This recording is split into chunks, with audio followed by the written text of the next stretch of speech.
What's up, guys? Here in my apartment.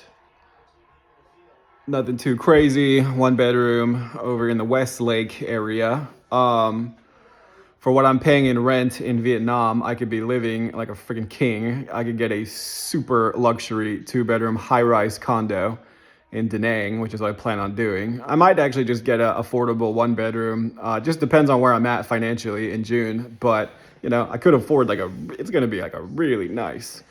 I'm excited. But yeah, I really wanted like some nice counters. I am really not the most organized person, but kind of a luxury apartment. But it's a modest luxury apartment. We don't have like a concierge, but we do have like valet trash, and it's in an affluent zip code. But it's nice. It's kind of in the middle of a forest. So if you've seen my pictures at the gym, it's on a big hill, so it's just literally like in a nature preserve. So it's very peaceful out here. Maybe a little bit too peaceful though. I wouldn't mind some more energy of like a metropolitan area. I just feel like making video content today. So I feel like I'm processing the energy of my group in like waves. It doesn't even mean that the 30 people that are in my group now even look at my content. Maybe just some of them do. But I can feel the group as a psychic energy. And I'm constantly trying to balance out the chakra energy that I feel of the group. I'm not joking. I literally have like 10 different color phone cases. And I will use different colors. This is my maroon. This is my intense one. That one, I only have 2 maroon charges like a month. And my maroon, I mean, I'm really launching hard in maroon. But right now, I got the yellow one back on. It's a blue one. I have a beautiful emerald green one. Sometimes when I feel like we need to go into the heart chakra, nice, beautiful green. So yeah, I totally like to change the cases around here in the bathroom. You can see the yellow screen, apartment tour. Yeah, so I feel like there's just such a tremendous exhaustion right now that I'm feeling. Maybe 10 of the cohort members are in my group. Welcome, cohort guys. We're just kind of being supportive of each other, but it doesn't really mean that we're into each other's categories or niches. We're just kind of, collaborating as, friendly professional collaborations, which is what a mastermind is. I paid $1,000 to be in that mastermind. Everybody's doing a different thing. Everybody's doing their own thing, and that's fine, But I feel like a very exhausted resistance to want to go into school groups and to even just comment on posts. I feel like there's like a wall preventing me from wanting to do that. I don't believe this is my energy because I've been doing this nonstop for the past like 2.5 weeks. I've been doing this at a freakishly intense pace. Okay, that's the only way you go from 4,600 to 300 in 3 weeks. I mean, honestly, I'm pretty proud of that. Okay. The way that you do that is you don't talk about sales and business. You talk about fun things. You talk about healing. You talk about spirituality. You talk about wellness. Okay, but there has been a little bit of a shift, and I can tell I'm not getting very many engagements on my newer content because I'm talking specifically about high ticket sales. Only about 4% of human beings actually want to sell high ticket. It's a very small percentage of people that want to do it or even can do it or will do it. It's like very uncomfortable, man. I mean, I've worked in sales for so many years and it is excruciatingly uncomfortable to even knock on someone's door. I did door to door or do retail sales. People have a natural resistance to being solicited. Even when I was at the gym and I walked outside, these people had a booth and they're like, hey man. And I looked because I was confused and he's wanting me to go over to their booth. And I'm just like, oh, you're annoying me. Even I have a resistance to salespeople. When I'm going through the grocery store and they have the internet company, which over here is Spectrum is a big one. I know that they're trying to sell Spectrum and I already have Spectrum, bro. I don't have a choice. It's a part of my complex. It's super high speed internet and cable included into the rent. It's already like sealed. I can't even change. I couldn't get Google Fiber if I wanted to. Um, it's like, bro, I already have you guys, and still, it's annoying. I'm shopping for groceries. Why are you bothering me? So we have this natural resistance to sales. I'm gonna start chipping away at the sales resistance gradually. I know that it's kind of probably obnoxious that I keep talking about sales, but it's like, if you loved sales and if you loved like business, then you would already have an offer and you would already be, running traffic. So again, only about 20% of people, like school owners, actually really want to monetize, and they want to sell courses and coaching at least $100 course, $1,000 coaching minimum. But it's like, I'm going to tell you, like, you're going to get more money getting clients high ticket than you are going to sell like a course a day. It kind of is true that it's about the same amount of work to get someone to buy a course than to, consider hiring you. There are ascension funnels, and Russell Brunson, ClickFunnels guy, and Tony Robbins and Dean Graziosi, they did this thing called Knowledge Blueprint Broker. I actually bought that course. But, they're like, how do you sell information? So he launched a website called mastermind.com, and he was basically trying to compete with ClickFunnels in a way to get people to host courses on mastermind.com, trying to sell courses. Now, that's fine and all, but what you really have to understand in a business perspective is it's called the sales cycle. It's a very long sales cycle to get someone to join your group and then buy a course. I have bought courses being in someone's group in only a week because I really fucking liked her content. I mean, honestly, I thought she's kind of cute. And I went through all her YouTube videos, and, she lives in South America. I'm not gonna lie, like, if she lived in Austin, I would absolutely be attracted to her and like go to in-person things. But, she doesn't, and it's not it's not that kind of energy. I can respect that she is doing, like, she does like a lot of energy kind of healing. I love energy healers, I believe in energy healing. I've never sold energy healing, but I believe in it enough to buy it because I believe you're buying kind of the spirit. You're buying just a healing energy. I believe you can actually just buy healing energy. We say that's like psychiatry, therapy, counseling, but in a way you kind of are buying a bit of their healing, empathy, they're listening, they're compassionate. Yes, they do help you through, mental processes and, tactical strategies of grounding and anxiety and panic and working through trauma. So it's not as though they're not competent, like intellectually. There are practices, there's homework, if you have a therapist, or I've had therapists. For the longest time, I believed I did not need therapy, and I was arrogant, and I absolutely needed therapy. I had a lot of fucking issues. I probably still have some issues, but I think I've done quite a lot of therapy sessions in my life, and energy healing sessions. So I've prioritized healing and wellness.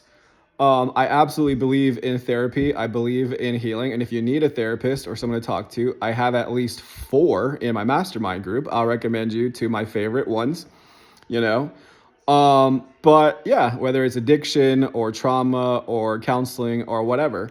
So I believe in coaching and I believe in counseling, and I do believe in working with somebody one-on-one. It's really, I really feel a lot better when I can vent about my problems and just having someone to talk to. And I'll even talk to like anyone on the internet just by making a video. It's actually therapeutic for me to make content. Like, I can literally talk for hours a day.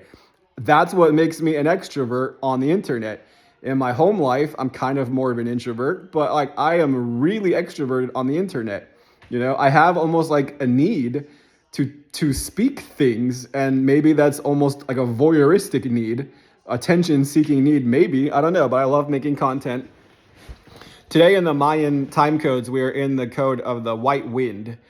The white wind is a communicative code. Alex Hormozy is actually a white wind. So there's 20 different Mayan codes. White wind, that's probably why I want to make so much video content today. Every day I do kind of tune into the energy of the day. Yesterday was dragon. Dragon is about kind of like birthing process. It's kind of like Cancer in the zodiac, but dragon is more like the primordial emotion. So yesterday there was the emotion of a dark psychologist. I was kind of just creating drama, but he honestly did kind of piss me off. Like maybe I don't have to get triggered, but at the same time, like if I had a buddy and the buddy, like a guy friend, and the guy friend has said something insulting to me, I'm not gonna punch him in the face, but I would look at him and I would absolutely be like, oh, no, no, no, no, you did not just say that to me, bro. We're gonna fucking settle this right now. You know what I mean? I'm confrontational. I'm an Aries moon sign and a Mercury sometimes, but I'm also a Libra midheaven. I'm a Taurus. The ruling planet of Taurus is Venus. So when you look at your ruling planet in your sun sign, Venus is my ruling planet. My Venus is in the seventh house, which is Libra, governs the seventh house. Anyways, this is just like astrology, but I kind of do agree with all of this stuff. Time codes, astrology, maybe personality types. So like there is a personality in me that is like a Libra. There's a personality in me that is like an Aries. I really oscillate on the Libra Aries line. If you look at my birth chart, I really oscillate in the Taurus Scorpio line. I have a few stelliums in the eighth house. Eighth house is Scorpio. There is a very intense, almost dark side to me. If I had to fight someone to the death, I wouldn't have a problem doing that. I can imagine being in medieval Europe where you have to go to war. The enemy is marching down on your fucking home and your family and your loved ones. Are you going to be a little bitch or are you going to fucking fight? I'm not saying you have to kill, but I'm saying, dude, imagine that you had to go to battle, you had to go to war, and you're literally fighting to protect your entire town, village, loved ones, yourself. Okay, and the only way to win is to slay the enemy. I'm gonna slay the fucking enemy. Okay, I'm not even gonna think twice about it. Okay, you want to throw little darts at me and attack my self-esteem using dark psychology tactics? Boom! I'm gonna cut your head off, bitch. Cut your head off, dude. You don't think that I know about dark psychology. You don't think that I know about black magic. Okay, I only practice the light. Okay, I only practice the light. Okay, I love Jesus and Mother Mary and all the saints and Buddha and Krishna, and they're called ascended masters. And I only serve the light, but I think I'm a pretty old soul. I guarantee you, I've had lifetimes of darkness, and okay, I don't want to go there because now that's kind of creepy subject. But I guess since we're there, I believe that people who have practiced like evil magic or just dark forces, I believe that the karmic penalty of this is like they become like paranoid schizophrenics. The crazy people that, everyone's out to get them and they're always like paranoid. I believe it probably is your karma for messing with other people's minds. There is a penalty for trying to control someone's mind.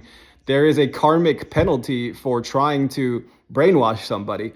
There's a karmic penalty for trying to put fear and, okay? So if you think that you're going to hypnotize someone or, use psychology to, it's a persuasion thing. That's a very dangerous slope, guys.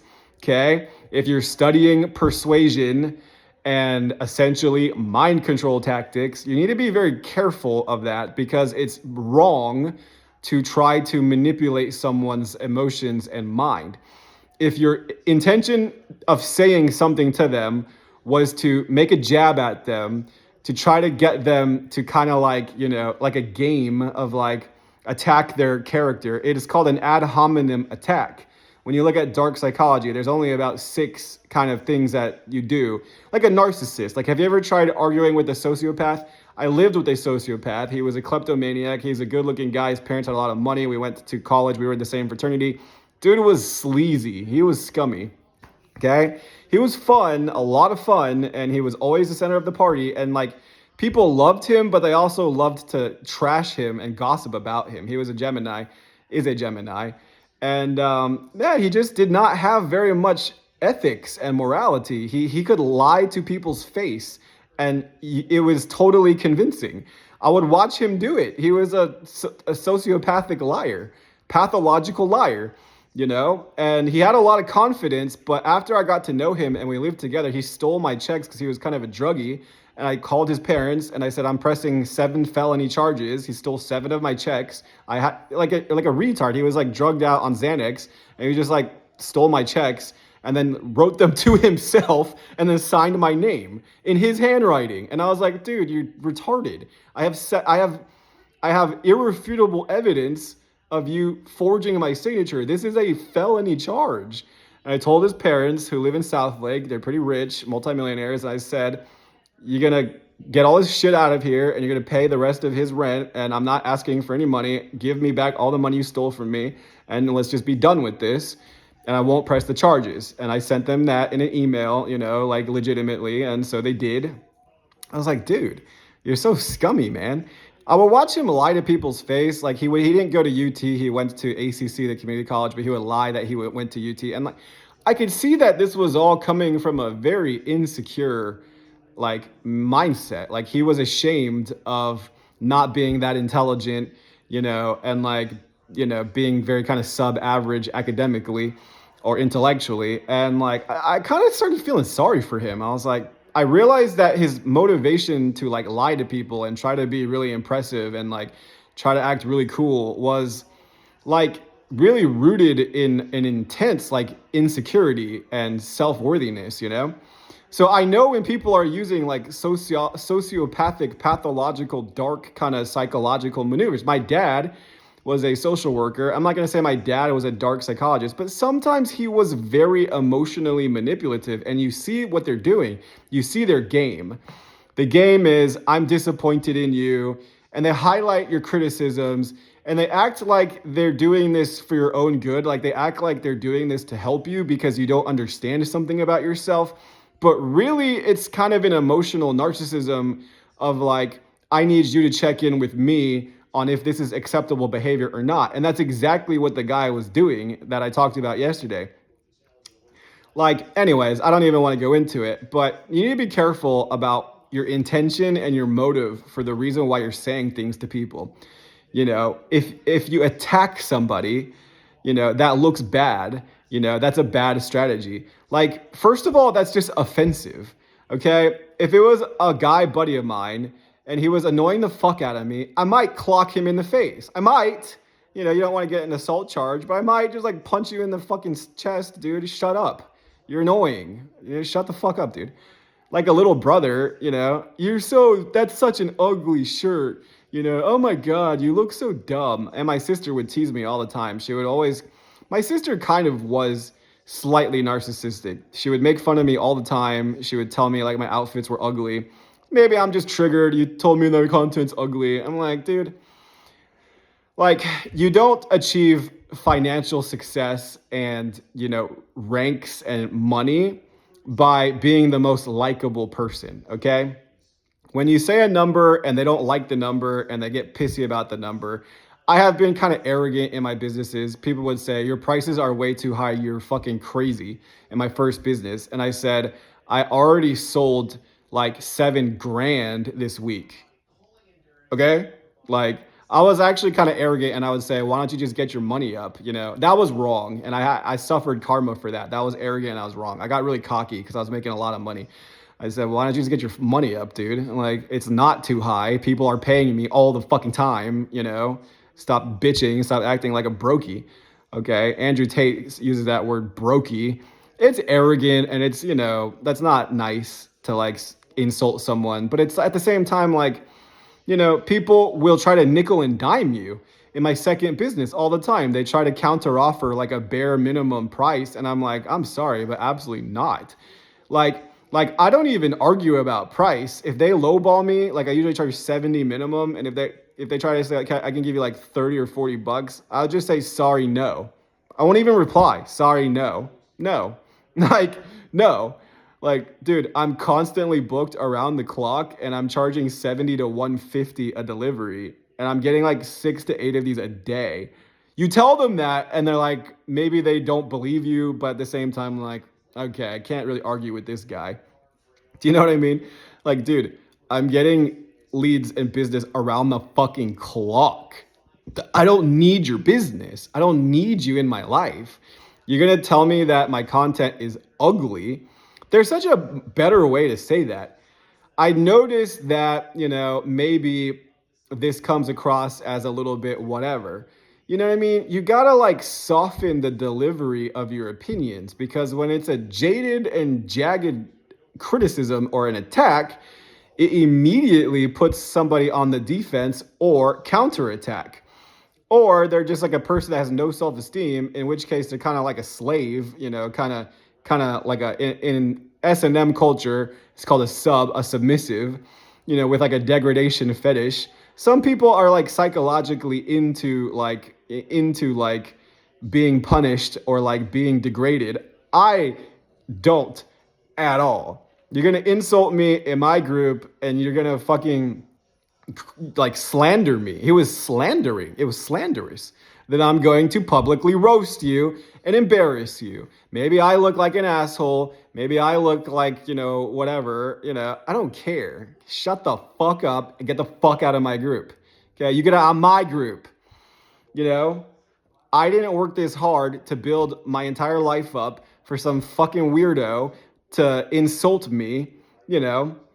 Maybe that's me being triggered, right? You only have an emotional reaction when you actually get triggered. But at the same time, like, someone who's disrespectful, should you get angry when someone disrespects you? I guess no. If I'm trying to be, Zen kind of Buddha, you're supposed to show them love. Okay, I'll try my absolute best to send you love, even though you're annoying the hell out of me. You know, it's just like a gross, like, ugh. Like if I walked up to you and I said, that shirt is hideous, what are you going to think about me? Oh, honey, that dress, like, it looks like your grandma. Looks like your grandma's dress. Is that going to make the woman feel good? No, it's going to make her feel like shit. Oh, I'm just sorry, but your clothes are like so baggy. Like, like, ugh. You don't say stuff like that. That is socially unacceptable.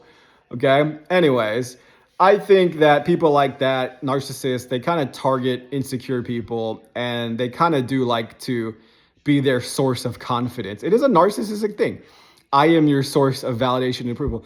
Oh, well, like, was this post better? He probably gets women that like say shit like that. Well, was this post okay? Yeah, that was okay. Like a boyfriend that needs the girl to like always check in with him. Well, honey, is it okay if I wear this outfit? No, you look like a fucking pig. Honey, is it okay? What about this dress? Like girls who like get all dolled up and they put on their very best outfit and then the boyfriend still says like, oh, disgusting. Do you know what I mean? Like that's the kind of energy that I was picking up on this guy. Maybe I'm wrong, but no, it's a sign of love and empathy. Oh, you look so nice. You did your hair and your makeup. You look so beautiful. Whether or not you necessarily agree with that, you compliment them because they were trying, and that they really put a lot of effort into like getting ready for like a date. They tried, and then if you tell them that it's ugly and it sucks, it's gonna hurt their feelings and they're gonna feel very discouraged. You don't anyways, yeah, so we're not going to tolerate any of that nonsense. You need to lift people up. I wasn't in a vulnerable state, and I made that post about a 50% off offer because I was panicking. I was like, fuck, this might be another $1,500 expense, and I don't want to put it on my credit card. I could, but it was just a Hail Mary, like, if anybody out there wants to hire me, I'll give you a good deal, okay? Desperate? Yeah, maybe, but I mean, I believe in my value. I believe that my time is worth 300 plus an hour. Okay. Maybe I'm crazy. Maybe I'm delusional. I don't think so. Only time will tell. Once I start selling high ticket more and more and more, like when you're fully booked, that's when you can raise your price. You can't really raise your price if you're not really at capacity. I was able to raise my prices in my moving business from like $50 an hour to about $70 to $100 an hour. I was able to do that because first I priced it at 50. I was getting constantly booked. Then I raised it up to 70 and I was still getting constantly booked. That tells you that the market is willing to pay that amount. They were willing to pay me $100 for like, a longer distance kind of delivery or like a very difficult delivery. I've even gotten $200 just to drop off like patio furniture, but it's like really fucking heavy. And, like you have to have special equipment, So you get confidence in pricing because the market responds to the price. If you're pricing it at 150 and everybody's like, go take a hike, that is insane. I'm not paying that, I can get it for 50. Okay, but at 70 to 100, okay, it's a bit higher than I want, but fine. You know, like you have to understand what the industry average for what you're selling is. You need to understand what the average person does. You need to understand your market. Anyways, I just felt like making some more content. We went over a lot of information, but pricing, confidence in a market. Like when I sold gym equipment, I sold at a 3 times markup during COVID because it was impossible to find gym equipment. And like you can say they told me I was price gouging, but my response was, bro, it took me hundreds of hours to find this inventory. Okay. It took me a very long time to find the supplies and people are buying it. So I understand it's a lot more than you want to pay, but you need to understand how much time it took for me to even find this. Okay? If you found treasure, you shouldn't give it away for free just because you found the treasure. That's a socialist kind of thing. Well, it's not fair. You found the treasure, so you should just like give it away to all of us. It's like, no. You can go sell that treasure for exactly what that treasure is worth on the market, daily rate. There's a market that fluctuates daily. There's no reason. You don't have to discount yourself to be a nice person. You should be paid for your value. You should be paid, a reasonable amount. You should be proud of that. You should be proud of being able to price, yourself like kind of highly. All right. I price myself at a more luxury price, but you're going to get a more luxury experience. Okay. I know what I'm fucking doing. You want to hire an average business coach. They're just going to give you like basic, like sales and marketing templates. I can make a PowerPoint presentation, all the different kinds of marketing, but dude, it's like, it's not that complicated, man. You hit your numbers every day. You need to be doing 50 to 100 outbound comments a day. You need to try to generate some conversations from that. Your currency is in new conversations, okay? That doesn't mean that they love you. That doesn't mean they join your group. That means they're just talking to you. Bro, your currency is conversations and likability, okay? I've grown pretty fast. I'd say the only reason why is because I think people liked me.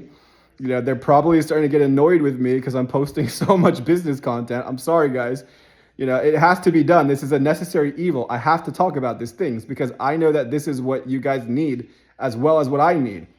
This is the bottleneck of our operations on Skool. It's not having fun conversations about, your favorite band in college or your first girlfriend or your first love, I mean, we could have like these fun little talks every once in a while. It doesn't have to be all business, but dude, we need to talk about growth, okay? Anyways, it's very hard to like want to keep doing lead gen and like going to groups to comment, but you just have to do it. You just have to do it. Try your best to go into a group, even if you don't feel like it. Filter by the top posts. Post something meaningful and engaging. Post something inspirational. Try to give love and inspiration to the other person. That's how you build a new relationship. When you're a little kid in recess in elementary school, you made friends because it was just, an innocent thing. Hey, do you want to come color with me? Hey, do you want to play kickball with me? Hey, there was an invitation. Hey, do you want to play with me? Hey, we're going to play, being on a sports team together. Hey, do you want to come sit with us at lunch? Come hang out with us, right? It was just an innocent invitation to hang out. You guys forget. That's how little kids become friends. It's an innocent invitation to hang out. You seem cool. Oftentimes, we literally are just not told enough times in the day, I think you are beautiful. I think you're really cool. I think you're really interesting. Or maybe we like a little bit of romance and seduction, okay? Some flirtation. Sometimes not a single person has flirted with me today. Not a single person told me I'm handsome today, okay? Sometimes it's nice to hear that. You're beautiful, okay? Or like, I love you, it sounds so dumb, but it's like, we don't get enough compliments in the day, oh, that's a really cool outfit, You give compliments. You don't criticize them for being ugly and being desperate. No, you give them praise, man. You give people praise and support. I thought that was really cool. You did a really great job. I thought that was a really interesting post. Guys, remember, in the beginning, it's relationships. It's always relationships, okay? Don't forget that. 50 to 100 a day. I promise you, you're going to keep growing and you're going to start booking calls.